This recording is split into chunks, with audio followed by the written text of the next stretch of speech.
Hello, everybody. Welcome back to my channel, Book Time with Elvis. Apologies if you were waiting around because I don't know, my camera wasn't working. It was forever. The wheel was turning, going live, going live, going live, and yet it seemed to be dead. So I have no idea what was going on there.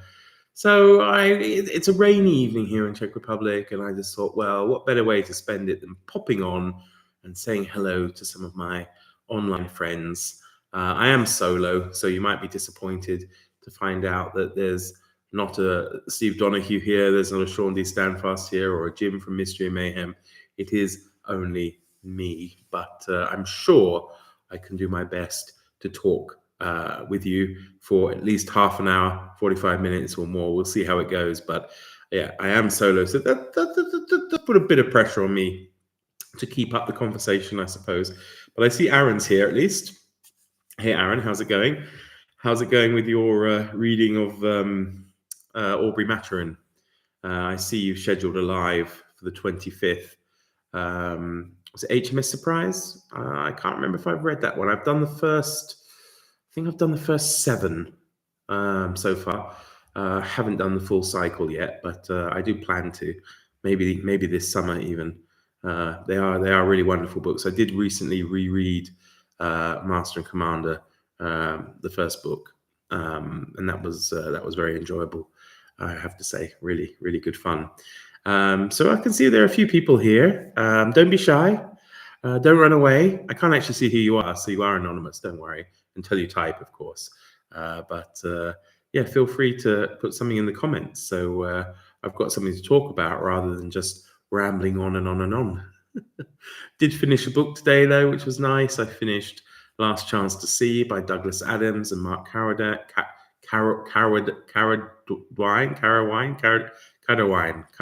Maybe. So of course you all know Douglas Adams as the author of Hitchhiker's Guide to the Galaxy, which everybody raves about, and I enjoyed it. But I'm not. Maybe it's because I'm just not a massive science fiction fan, really. I thought it was good, but not great. But I was happy to see that, as far as Douglas Adams was concerned, his favorite work of his was the one I just read, Last Chance to See, which is a really nice nature book, but it's very moving as well, especially when you realize it was written back in 1989. Obviously, Douglas Adams has passed since then, and they basically, the two of them travel around trying to see some critically endangered animals, possibly for the last time. And then Caradine, he writes like an afterward, I think 30 odd years on from when the book was originally published. And, sadly, some of those animals are no longer with us, such as the Yangtze river dolphin is very likely extinct, which is, very sad, but some great anecdotes and things in there. I thoroughly recommend it, actually. And I love the chapter. I think most people who really do also really enjoy the chapter on the kakapo, which is this kind of flightless parrot. I think it's the heaviest parrot, coming in at something like 4 kilos. They're incredible animals. You should look them up if you haven't seen them. Not maybe meant to be in this modern world. I think maybe trying to save them is an uphill struggle. They're not doing much to help themselves, if that makes sense. But they are funny creatures. I mean, their mating call kind of they reckon probably actually turns off their mates, for example. And but they do live a long time as well. I think they live over 100 years. So, Aaron, I enjoyed HMS Surprise. At some point, I'm going to have to reread the whole series. Yeah, I don't know. I'm in two minds about, because I just recently read the first one again. I don't know whether to just read all the others again and take them straight through to the unfinished voyage. But I don't know. I haven't decided. I've got a lot on the next couple of months, of course, with June on the Range and with Summer of Sport. I really have no idea what I'm going to read yet for Summer of Sport. I'm going to have to spend a bit of time researching that this weekend, but I'm looking forward to it. Whereas I have a tentative couple of books lined up for June on the Range. Definitely a reread of True Grit. Well, I say reread. I'm not going to read it this time. I think I'm actually going to listen to the audiobook because think Greg from another Bibliophile Read said it was really good, and it's narrated by Donna Tartt, who wrote Secret History, Goldfinch, etc. And apparently she's a big fan of the book, so she did the narration for it, and it's pretty good. And I guess that makes sense, seeing as the main character, of course, is she 14-year-old Maddie Ross, is it? But it's a great book, really good. So I'm looking forward to rereading that with my Patreon book club. And we'll also probably do Tilburg Van Clark's Oxbow Incident as well. But Randy Ray from the Literate Texan turned me on to a shorter work by Larry McMurtry, which I've forgotten, something like Not Horseman Rides By. I don't know. I can't remember what it is, but that also looks pretty good. And then it wouldn't be June on the Range, of course, without some Louis L'Amour. But again, I haven't narrowed it down yet. I do find I get a lot of reading done during June on the Range, because these westerns tend to be pretty short, unless, of course, you are reading Lonesome Dove. I have cheated a little bit, not by reading, but I have started my June on the Range western watching over the last couple of days. So I did watch the other day Support Your Local Sheriff with James Garner. That was great fun. And then a follow-up, not a sequel because they're different characters, but a lot of the same actors, Support Your Local Gunslinger or Gunfighter. That was kind of fun too, but I think I preferred Support Your Local Sheriff. And then I watched Man with a Gun with Robert Mitchum, which was good. It was all right. Not the best, but it was enjoyable enough. And then I've started today The Way West with Kirk Douglas, Robert Mitchum, and Richard Widmark. So yeah, that seems like it might be pretty good. And a very, very young Sally Field. I think she's only 18 or 19 in that film. So yeah. Although there's a dog in it and there's a fox cub that she's got as a pet. And I have to say, I'm a bit concerned that they might not make it through the whole 2 hours of the film. I did check doesthedogdie.com, which is something I do because I don't like that kind of thing. So, it's just silly. I know I'm old enough to know better, but yeah. So it did say that it does, but it wasn't specific. Usually there's a lot of specificity, so I know exactly what to avoid, but yeah. So Helen, hello, a rainy live. It hasn't rained for ages in my corner of the UK, but it's due just in time for the bank holiday weekend. Well, that's always the way. And which area of the UK are you from, Helen? You don't have to be too specific in terms of the town, but you could say the county or northwest, northeast, that kind of thing. I'm quite curious. Aaron, I'm currently reading Side with Rosie by Laurie Lee as part of a small project. Yeah, that was another one that a lot of people read during my school days. Again, I didn't read it. I seem to have missed all the big reads that people did. Things like Of Mice and Men, and actually Shane was a big one everyone seemed to be reading except me. Small project to compare it with Winifred Foley's memoir, which covers the same time period on the other side of Gloucestershire. Okay. Yeah, well, I haven't read that, so I don't really know. I always got Laurie Lee and Harper Lee confused when I was younger, so there we go. Helen, from Warwickshire originally, but now in sunny Yorkshire. Well, I'm a bit surprised when you say it hasn't rained in your corner of the UK at the moment, and you're up there in Yorkshire. Hello, Alan. How's it going? Hope you're well. Aaron, I didn't read it at school, but I read it as a teenager. Okay. Yeah, I read Of Mice and Men as a teenager as well. I think almost in parallel when some of my classmates and things were reading it. At school, and I didn't mind it. I thought it was pretty good. I also read Lord of the Flies. That was another one everyone read except me in school, and I read that around the same time too, and also quite enjoyed it. But I forget how old I was, 13, 14, something like that. So yeah, I didn't mind it. Helen, I need to reread Cider with Rosie. It's been a while. Actually, I don't really need to read these out, do I?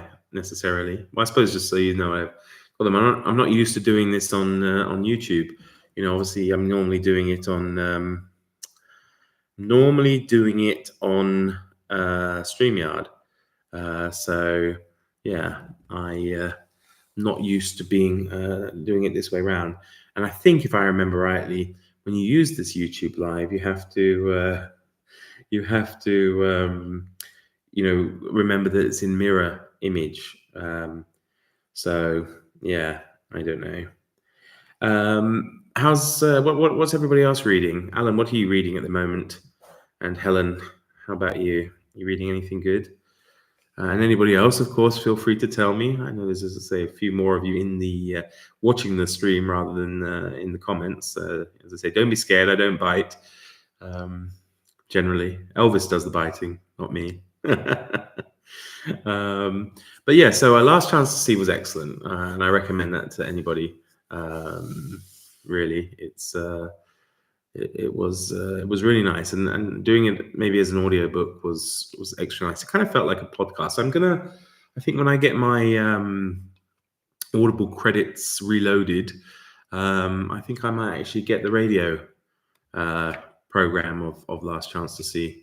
That might be good. And just finished On Freedom by Timothy Snyder. Aha, yeah, I don't think I've read anything else by him apart from, I think, was it Bloodlands he wrote, which I read a few years ago, very few years ago. But no, I haven't read anything else that he's written. So yeah. Yeah. Where are we there? PG Woodhouse, Carry On Jeeves, and hoping to finish Five Little Pigs by Agatha Christie. Yeah, you seem to be on a bit of an Agatha Christie kick, don't you, Helen? I think you've last couple of times we asked, you've been reading Agatha Christie books, no? Yeah, I haven't read that much Agatha Christie, to be fair. I should have read more. I've read quite a few of the short stories, mostly the Poirot short stories. Yeah, you do love Agatha. Yeah. Yeah, no, I mean, what I've read, I've enjoyed.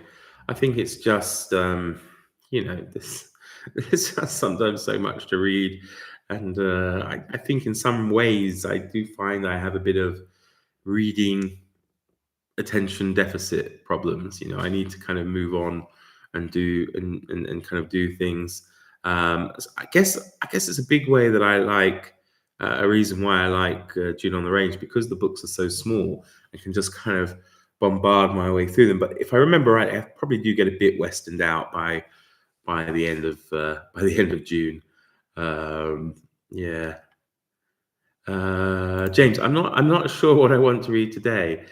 Are you one of those people who can almost read a book a day, like different thing each day? Because I wonder when I see, I don't subscribe to the Patreon, but I know Criminoli has I think like a daily reading update, which I've tried to do, not daily. I never managed to make it daily on this channel, but it always looks like he's reading something different every day, and I'm thinking, how can he do that?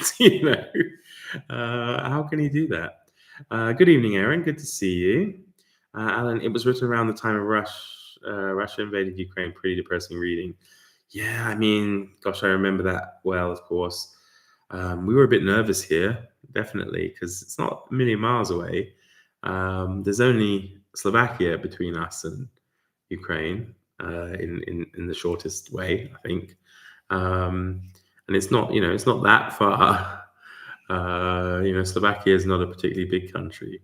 So, I mean, I'm probably about 3 hours, 3.5 hours to Bratislava, and then maybe another 3 hours through to Košice, which is on the border. So, yeah, we were a bit nervous at what might happen, of course. But, yeah, so far, it's all right. I always thought it'd be typical that, I'd get my house built and then have to run away because, the country would get invaded or something.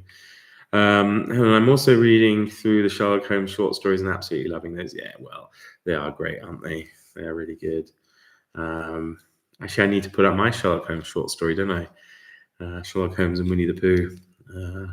Yeah, I might read that. I forget who suggested I do that, but I might do that actually. Helen, I wish I could read a book a day. I try for 2 a week if I can, but not about the numbers for me. I'd enjoy the time to read a book a day and get through the never-ending TBR. Yeah, well, there is that for sure. And it's funny too, because it really doesn't matter, does it, how big the book is? Well, sometimes it does, but so much of it is based around how easy it is to read or how fast it is to read. So like I'm really devouring those Douglas Preston and Lincoln Child books. Um, Jim from Mystery and Mayhem turned me on to them. Um, and I think he was turned on by his wife. Turned on by his wife. Of course, he's turned on by his wife. Sorry about that, Jim. Turned on to them by his wife. I think because he says that she's read more than him, and they are great fun, real page turners, but they're not small books. You know, they're at least between five, six, 700 pages, I think. Or maybe not actually. To be fair, maybe it's I got that impression from reading them on the Kindle. They might not be as big as I'm thinking they are, but they're not that small. And I remember when I was unemployed in Germany back in 2000, I was waiting for a job, and I did get through about one John Grisham a day for a while, and maybe almost a book a day because I had nothing else to do. I didn't have any money because I was unemployed, and we didn't have any television. Certainly, we didn't have an internet connection in the flat back then. I say we because I moved out there with a friend of mine from university. We moved out there to play rugby because we both messed up our German exam to do the Erasmus program. We thought, well, it's a bit silly. We're at university studying German and don't get to go to Germany, so we thought we'd go there off our own back. And the only way we could do that was to join a rugby club out there, and they helped us find work. And then that didn't really work out because I found myself working in a sunroof factory, if you can imagine that, of all things. Yeah, and it was pretty hard going. It didn't last very long. It was more to do, I think, with the time because we had to get up at like 1:30 in the morning and get somewhere by 3 to meet somebody to drive us somewhere to get there before 6. And it was hard. Or maybe we had to start work at 5. Yeah, I remember taking lunch at like 9 o'clock or something. It wasn't for me. So I gave up, and then that's why I was waiting around reading all those John Grishams, which, funny enough, I picked up a few years ago, and I couldn't really get into him then. So it's weird that I could devour him when I was 20, and then now I'm slightly older. I find it a bit harder to get into him. So yeah, well. Helen, has anyone read Sue Grafton's Alphabet series? Really great 80s PI based in California. Like the series Jim got you into. They are addictive. No, I think I've got a few of them though. I seem to have picked them up over the years, but I haven't actually sat down and read them. Is that the one where it's like A is for alibi, M is for murder, that kind of thing? Yeah. Sorry, I keep getting notifications. I should turn my phone off. Things, from the Guardian telling me, yeah, sorry, Aaron, I do read the Guardian. I suppose no surprise for you there. Yeah. I thought that's what it was. Yeah, each one has a thing. So B for burglary or something. Alan's read a few. You got to about D. Okay. Sounds like maybe you didn't go further. So I don't know if that's an indictment against them on your side, Alan, or just whether I wonder, things like that can get a bit repetitive. I have to say, at least so far with this, there are certainly repetitive things with this Pendergast series, definitely. But the murders are very creative and brutal, and it seems like the perpetrator, tends to be differently so far. Yeah. I read one of the Sue Grafton novels during my mystery phase in my preteens or early teens. And did you have a good opinion of them, James? Not an indictment, okay. So, yeah, well, that's what I thought. I can imagine it. I'm guessing it probably got a little bit repetitive or samey, Alan, maybe, and then you go on to read other things, and that's kind of how I get with some of these series or writers. Like maybe with Agatha Christie, it might explain why I haven't read so much, because maybe it's a case of And I think it applies to a lot of them actually, maybe even Sherlock Holmes, where yeah, definitely repetitive in a comforting way, and that's how I feel about Sherlock Holmes. But it's almost like you've read one, you've read five, you read them all, kind of thing, maybe. Yeah. So, and I think this series I'm reading now will be like that probably. But it's not a bad thing. No, I think it is a kind of comfort food for the brain, isn't it? These kind of things. So I don't know if anyone else does this, but speaking of series, do you put off reading the last book in a series when you know that's it? Because I sometimes think I'm crazy for doing that because, I feel like I want to read it, but it's like I mentioned this the other day, I think, on one of the lives with Sean. It's like the Shard Lake series by C.J. Sanson. I loved it. I loved it so much. I got so into it, and then you know I'd put off the last one, and then I'd heard there was going to be another one. And then I heard that he was really ill, and then he died. And now I'm like, there'll never be another one. So it's almost like banking the book for a rainy day kind of thing, maybe. Um, but I should read it because I should read it when the mood takes me in the first place. Yeah, because sometimes I've had it where I go back to try and finish off a series and then can't get into it at all, and then I was completely and utterly immersed in it when I was reading it. I think with the Shard Lakes, I might have read. Can't remember how many they are now. Seven? Is it 6 or 7? I got a feeling I read quite a few of them in a row. So I don't know. Alan, working my way slowly through PG James's Adam Dalgliesh at the moment. Okay. Yeah. I can't remember. I've only read maybe 2 or 3 of those, but they are pretty good if I remember rightly. I'm trying to remember the old television series of it. I always get Wexford, Dalgleish, and others confused in my memory from those days. So, Alan says, I read the last book in Bernard Cornwell's Sharp series earlier this year, but there's another one coming out later this year. Well, that's all right then. There you go. And Aaron, I put off reading trilogies if they're not nearly finished, but not series. And Helen, I've never read P.D. James. Are they gory? Yeah, I don't know who I was talking to. Maybe was it someone on BookTube or was it someone in real life who said this about, I think, about Game of Thrones books, that they wouldn't read them until they were finished. And they were like that for a lot of things. They wouldn't start a series until the series was finished because they were worried that they would be drawn in and then it wouldn't get finished. So for all I know, he's still waiting to read those Game of Thrones books. Yeah, and I would be a bit like that with I'm a bit like that with television shows, television series. I have to find out if the series ran its course to a natural conclusion or whether it was cancelled. Because I had a bad experience. I mean, first world problems, right? But I had a bad experience. I think the show was called Fast Forward, maybe. I think it only did one season. And it was, I think, Joseph Fiennes. It was some futuristic thing. I read the book, and there's absolutely no relationship between the book and the series, at least as far as I remember. It's a very thin book. Maybe the cataclysmic event, of course, is maybe the same. I'm trying to remember now.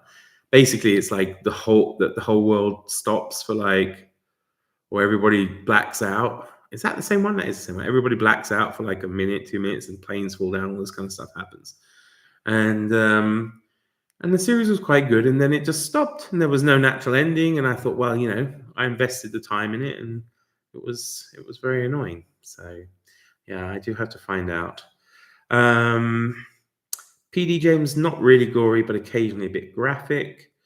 Helen says series can get totally out of hand. I think they can. I wonder what is the longest book series? I mean, I suppose there are a few that might continue under different authors, but I wonder what is the longest series? Because I was looking at these Edge books that Jim was talking about for June on the Range, and there's like, I don't know, 60 of them or something, maybe 30 something. I can't remember. The Goodreads said 60 in the series, but that could include different language editions. I might be wrong, but there was a ton of them. But I wonder what's the longest series done entirely by one author. Could be kind of interesting to find out. PG, not really gory, okay. Occasionally a bit graphic. Series get to the series I don't mind waiting, as they're usually open-ended, but trilogies have a definite end, so I don't want to wait years between books. Yeah.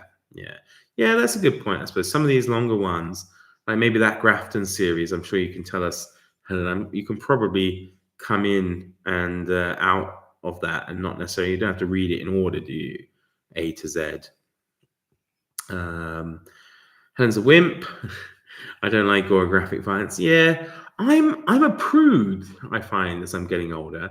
I really don't like sex in books. I don't know if anyone else has that. Sometimes I just find it a bit, it's weird. I don't know. I can't explain it because, like, and it's the same with films actually these days. I'm just bored by it. I know that sounds really awful, but like sometimes if I'm reading a book and there has to be a sex scene in it, I just skip forward. It's like, I don't know. It's like not realistic. It's a bit weird. I don't, they're never usually well written, are they? I mean, people always joke about how badly written they are. But I don't know. It's not because I'm against the deed or anything. I just find it's like something that's superfluous to the story, unless of course you are reading some erotica or something like 50 Shades of Grey, where you probably need that kind of content. But generally speaking, that's why I quite like these Preston books, because there's sometimes a hint of it, but being maybe because they're two men, he just kind of like blah blah blah, he kissed her. The next morning after a hard night, they got up. That's like, okay, that's it. Gloss over it. Excuse me, I'm going to take a drink. I'm going to take a leaf out of Randy Ray's book and stay hydrated, because I find I'm actually feeling a bit dry chatting on and on. So I was looking for an opening, but I'm going to create one myself. So do excuse me.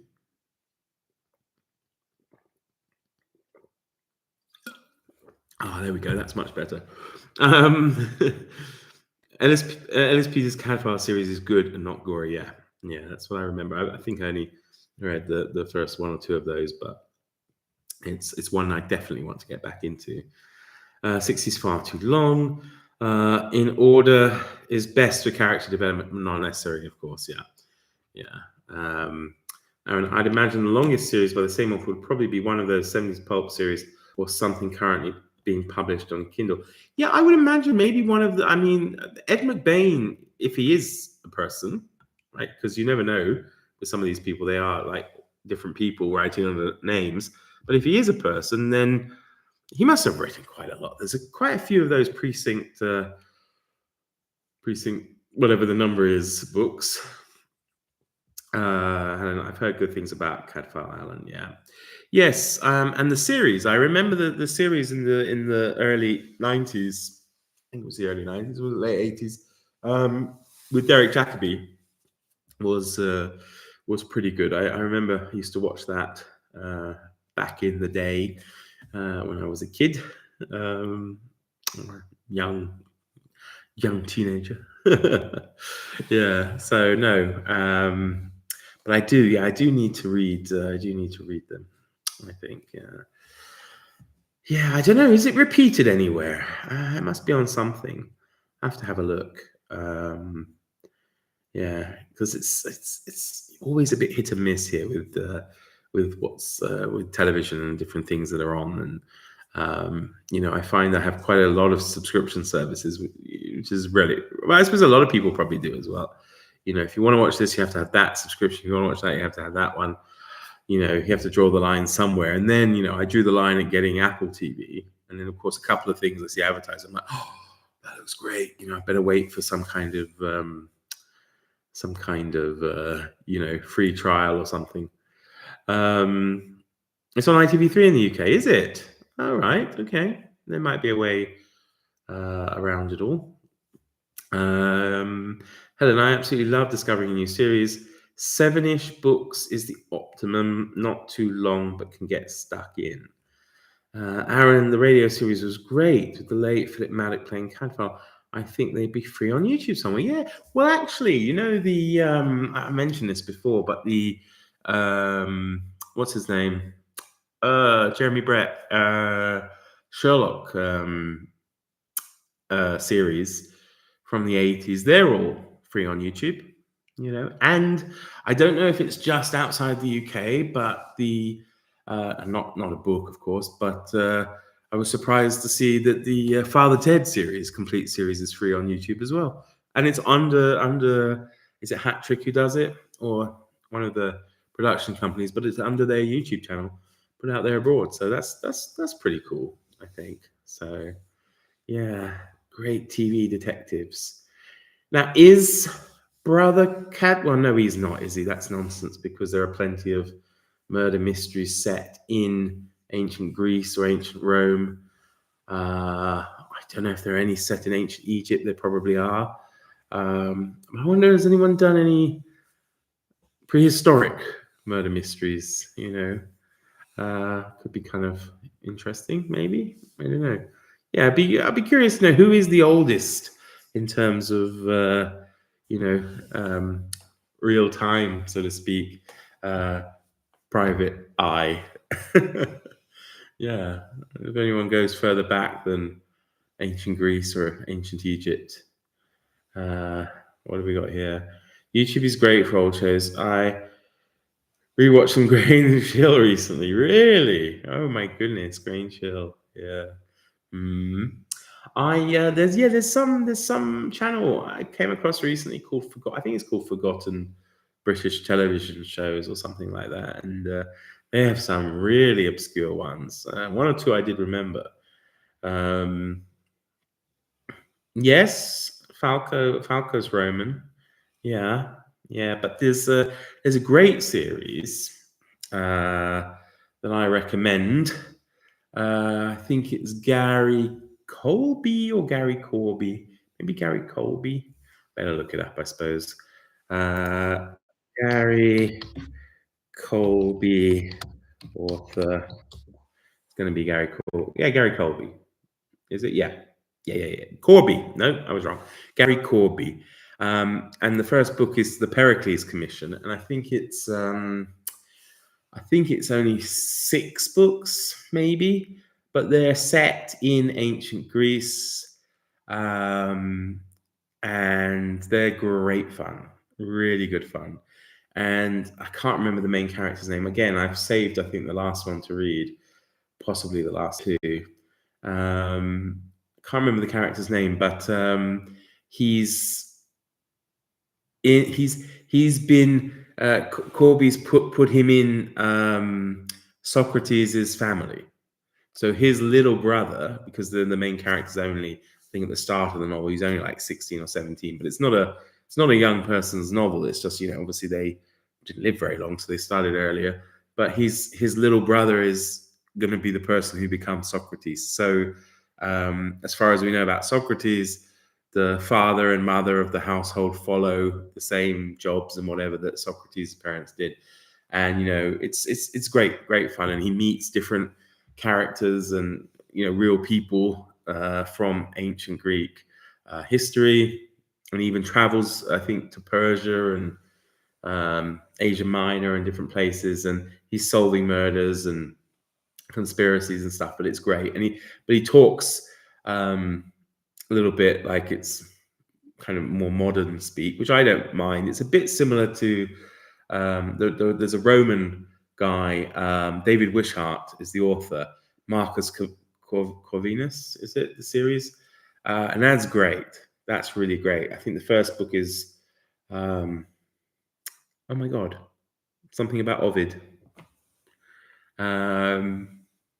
Yeah, but Marcus Corvinus is great. He speaks kind of modern speak, so he's not trying to be Roman at all, but he's speaking kind of with a modern voice. But it's great. It's entertaining. But definitely check out Gary Corby's books. I think if you're interested, if you like good detectives, then I think you'll enjoy discovering discovering him. I think I would say. I would guess, but what have we got here? ITV has started to put episodes of Sharp on YouTube for free. Have they? Oh, I wonder if they're available outside the UK. I'll have to check. I mean, I remember. I can't. Well, I can't remember what night of the week they were on. I think it was maybe, I want to say Wednesdays back in the 90s. But I would, yeah, have to ask.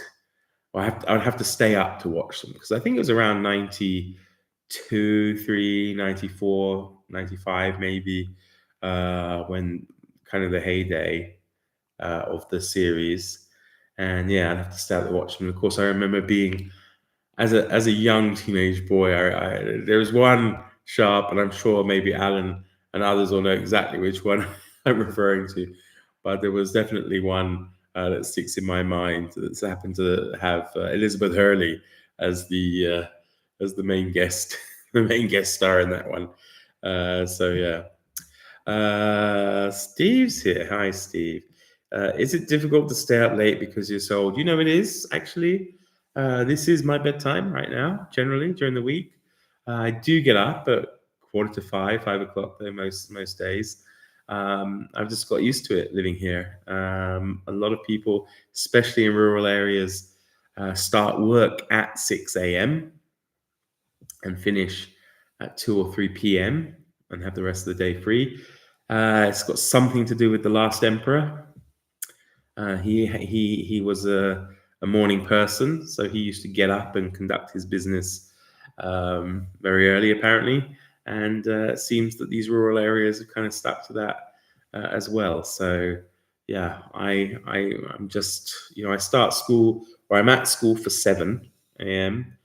And we start lessons at 5 to 8, and we finish at 12:30 or 2:30, depending on what schedule we've got. So it's not too bad. As I say, some of the workers who start at 6 a.m., I'm sure they're very happy to get home at 2:30 or something and have the rest of the day to themselves to be able to mow the lawn and whatnot. And yeah, you just kind of get used to it. So that's Sharp's Enemy. That's one of the episodes that's up so far. Well, but can they leave that in, Aaron, on YouTube? I imagine they probably have to edit it out, eh? Although, if I remember right, it was the briefest of flashes, or maybe not. I don't know, but it left an impression on me as an impressionable young teenage boy. Yeah, kind of introduced me, I suppose, to Elizabeth Hurley. Although I'm not a huge fan. When I found out, she's like, I think I might be wrong on this. Some of her politics kind of frustrated me a little bit, but I'm not going to make the same mistake. I had a go at one celebrity, although they wouldn't care. They don't know who I am. But I remember saying to someone that so-and-so had done something political that I didn't like, and then that person turned against them and thought, oh, you're a terrible person. Then I found out years later they didn't at all. And yeah, so it was misplaced rage. So yeah, but no, I don't think though, Alan. I have to say, I don't think I've read. I don't think I've read more than one Sharp. I should. I keep meaning to go through the Sharps. I want to go through the Kingdom one. The last Kingdom or the Lost Kingdom? Last Kingdom, I think, isn't it? But I did really enjoy Cornwell's series on the 100 Years' War, but that was quite a short series. I think only 4 or 5 books. So yeah, I'd imagine that they'd probably keep it in as its official ITV output.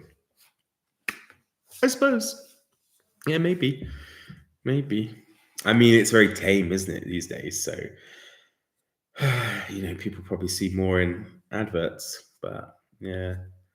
So yeah, his Arthur series. Yeah, I saw that. There's one I want to read by him. I think it's called Gallows Thief. Haven't got around to it yet. I think it's just a standalone. And I want to try his is it American Civil War or American Revolutionary War? That he's done a mini series on that, hasn't he? A couple of books. Either one of those. Yeah, Gallows Thief is good, is it? Uh-huh. Yeah. No, it looked good. I mean, it was definitely on my radar. I think it's on my want to read, but then so are like 3,000 other things. So, but I'm sure he did one on a Civil War, is it? Yeah. So that would be the Starbuck Chronicles. Really? Uh-huh. Okay. Yeah. Are they worth it? Are they worthwhile reading? That kind of thing would interest me, I think. But dear, I think I've been bitten by something. We were out earlier, and it's kind of that humid, wet day, and there were like mozzies and gnats around. So maybe I've been bitten. Typical. Um, yeah. So sun's finally going down though. Now, what is that? 8:30. So yeah. Um, I don't know. Yeah, let me know if they're good, if they're worth checking out, the Civil War books. So, oh, yeah, there we go. The Starbuck Chronicles are good, but he hasn't finished the series because he went off to write the Last Kingdom books. You see? There we go. Yeah. I don't know. Have you read the Last Kingdom books then, Aaron? Are they worth it? Because I know the series is very popular, but yeah, actually, this is actually quite painful. I think I have been bitten on my eye. Huh. When did that happen? I don't know. Probably the revenge for me killing all those mosquitoes the other day. Yeah. I was listening. What was I listening to? I was listening to something. Oh, it was the radio this morning, and they were talking about the building of the Panama Canal. And they were talking about when the French tried it, like thousands of them died from, I think, was it yellow fever? Malaria or whatever. When the Americans went off to do it, they went around and literally systematically wiped out all the mosquitoes in Panama, and I think one person died in the first year, and then the next year nobody. So it's amazing. Helen, I like historical fiction and historical mystery, but have to be careful as of the aforementioned not liking violence. Well, yeah, I think you'll have to stay away, probably, Helen, from things like Viking stories. I do apologize, everybody, for keep rubbing my eye. I probably should leave it, but it feels, feels pretty not painful, but annoying. Aaron, the Last Kingdom books are all right, but they're nowhere as good as the Shark books or the Starbuck Chronicles. Okay, well then that's going to be frustrating, isn't it? If you obviously like the Starbuck books better, and he goes off to write the Last Kingdom one. Cromwell's written 2 novels. Yes. I knew. I wasn't dreaming. Yeah. So he did write 2 novels. Are they related novels, Aaron, or are they just 2 standalone novels in the Civil War, in the Revolutionary War? So yeah, it's a shame that he wasn't able to write a Zulu book, isn't it, Aaron? Sharp, very very old. Very, very old Richard Sharp heads off to Zululand. They managed it, I think, with what's his name, Flashman. I think Flashman. I think had a dalliance with the Zulus, but yeah, no, I suppose Sharp would definitely not be around by that time, of course. But yeah. From what I remember, they're standalones. Okay, well that's all right then. I might have to check them out. I'm not sure I'm ready just yet for a series, given that I'm into this into this other one. But yeah, it's what was I doing yesterday though? I was looking for something. I was trawling through one of the Delphi complete works. I think it was the complete works of Edgar Wallace, and I can't remember now what I was looking for. But there's so much there. It's incredible. I mean, it's amazing, his output. I mean, not all of it's great, of course, but it's just incredible, I think. He put out 80 novels or something he wrote. That's just, yeah. How does one do it? So, looking forward to Summer of Sport. Yeah, me too, Helen. But I haven't decided what to read. I've read some very good fiction and non-fiction. Um, I think I wanted to read This Sporting Life and then watch the film. Um, the book on rugby league. Um, but I don't know. I don't know. I've got some short stories from Louis L'Amour actually. So it's a kind of perfect to go with. To go with. Uh, did he? He's been to Chile, so he goes to South Africa and have an adventure with the Zulus under Shaka in the 1820s. He'd only been yeah, yeah, yeah. Are you saying that has happened or it could have happened?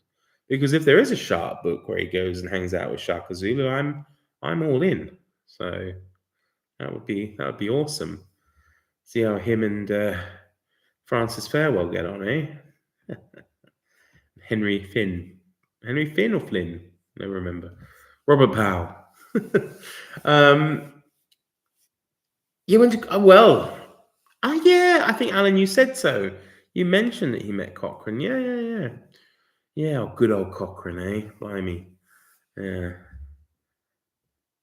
Yeah. Well, maybe we should lobby uh, Mr. Cornwall to write one. Yeah, because of course it didn't occur to me he could have gone to meet Shaka. Um, or who else? Senzano, his dad. Is that right? And then Dingane, his brother. Uh, yeah, stepbrother, half brother, as well as the others. Oh, yeah. Have you read? You probably have, Aaron. But have you read E.A. Ritter's biography of Shark? I do. I do enjoy that. I don't know exactly how accurate it is, of course, but I think it was written in the 30s or 50s or something. But yeah, it's pretty violent though for that time. I forget what I was saying about what I was saying. Probably wasn't that amazing anyway. But yeah, I got distracted by Zulus. Um, yeah, Summer of Sport. Yeah, that's right. Yeah. No, I don't know. I'm not sure. But Louis L'Amour has written some sporting stories. I know Zane Grey's done some baseball books, I think, but there was somebody else. I mean, I suppose cricket writing you can't go too wrong with if you get some good ones. But I've got a biography of Bert Troutman, legendary goalkeeper. Forget for whom. Um, in the 50s and 60s, I guess. And that's about his war service. And I guess it's a biography, but a lot of it to do with what he did during the war, I guess. So, and it looks quite good. It looks quite interesting. But yeah, you have read it, okay? Yeah, yeah, yeah. It is good. I think it's due a reread for me, actually. I remember reading it back in 1993 for the first time. I think it was the first time, maybe. And we had a project for school where we had to read. Everybody had to read a biography or autobiography over the summer, and people were choosing, I don't know, T. Lawrence or I remember one girl did Grace Kelly, and there were all sorts. And I chose this one, and we had to stand up and read excerpts from it. And I remember standing up in front of all these 13-year-olds reading this excerpt of people being impaled, and my teacher looking at me like, "Is he normal?" I don't know how much fiction versus non-fiction I ever read. I read 99% fiction. There's just so much I want to read. Non-fiction, very occasionally. Well, I have to say I'm very much in the non-fiction camp.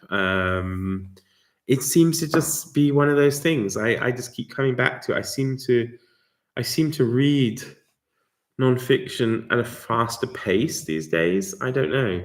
Not everything. As I said, this series I'm reading now is pretty fast. But I think if I look through my Goodreads so far this year, I would say quite. I mean, it's only 20 books. I can have a look, right? But I would say most of them are probably non-fiction. Gosh, it's riveting telly, isn't it? I'm going to be looking at my phone, checking my Goodreads to see how what's the ratio non-fiction to fiction. But I would say it's either 50-50 or more towards the more towards non-fiction, probably. Um, so, oh, no, don't you hate it when that happens? When it's been changed, things where date added, date finished, date finished. There we go. This will bring it up in the right order. Okay. Yeah. So, Last Chance to See is fiction, non-fiction.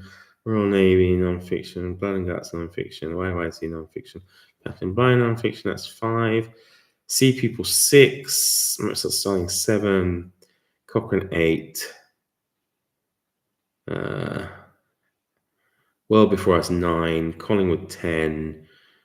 Valleys of the Noble Beyond, about the Bigfoot count, is 11. It's a travel log thing. My Family and Other Animals, 12.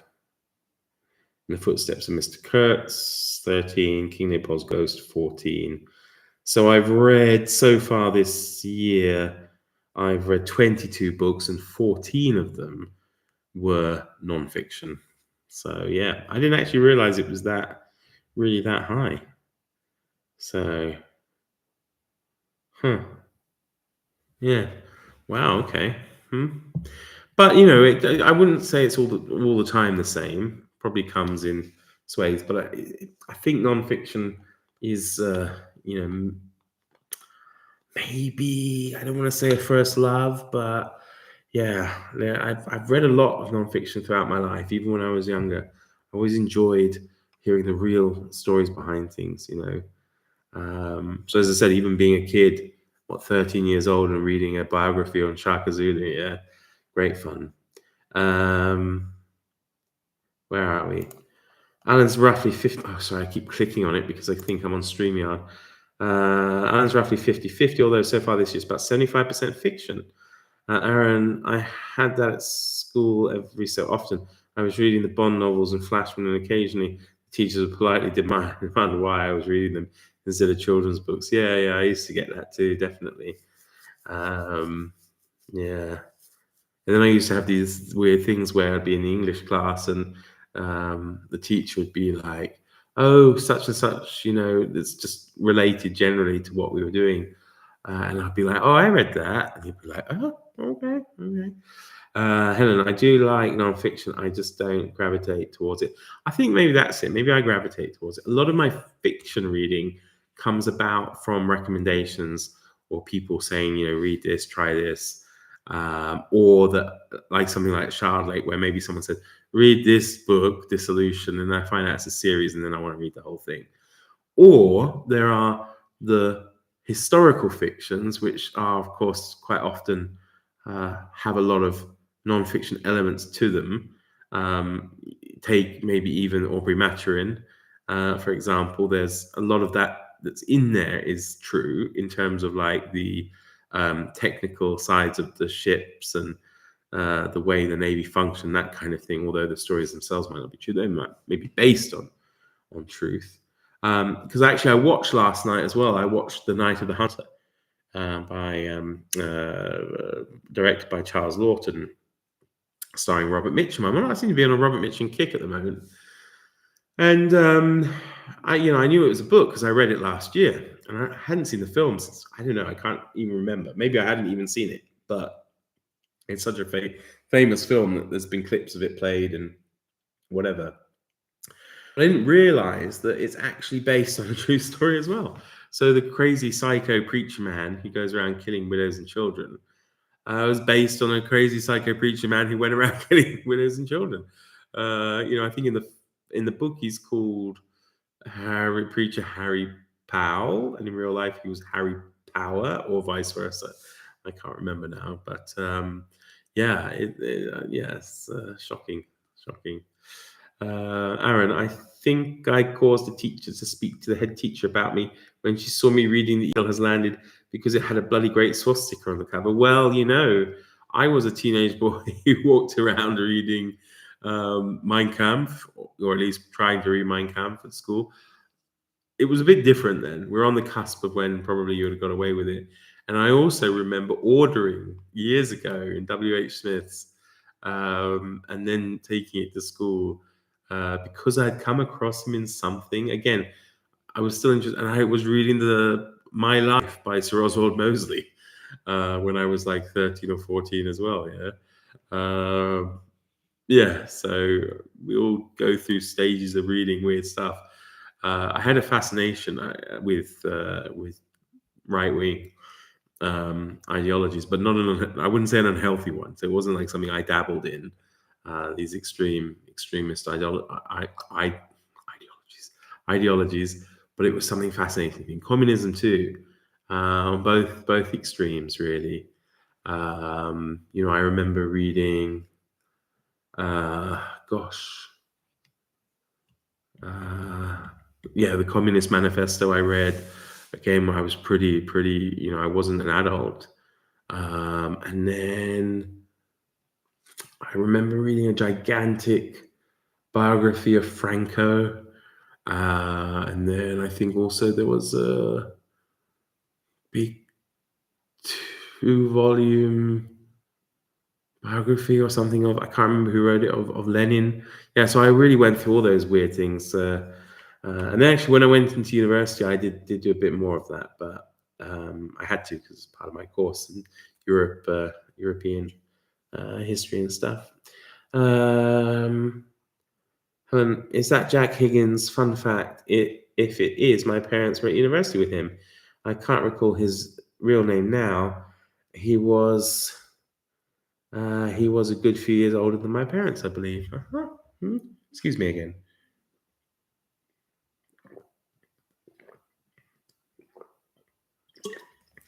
But yeah, I have to say this is becoming very, very irritable.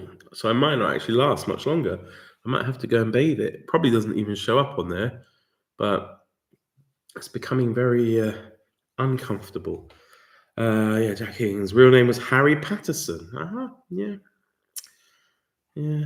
So I often used to wonder if, because there was that female, is it Mary Higgins Clark? Was that her name? When I was a kid, I used to think, oh, I wonder if they're married. Yeah. Anyway, so yeah, do forgive me. I'm going to call off just short of the hour, but thank you ever so much for those of you who are able to watch this live, and for those who could join in the conversation. I do appreciate it. And I'll try and be back tomorrow. Maybe I can talk Stand Fast off his sick bed, or someone, or we'll see.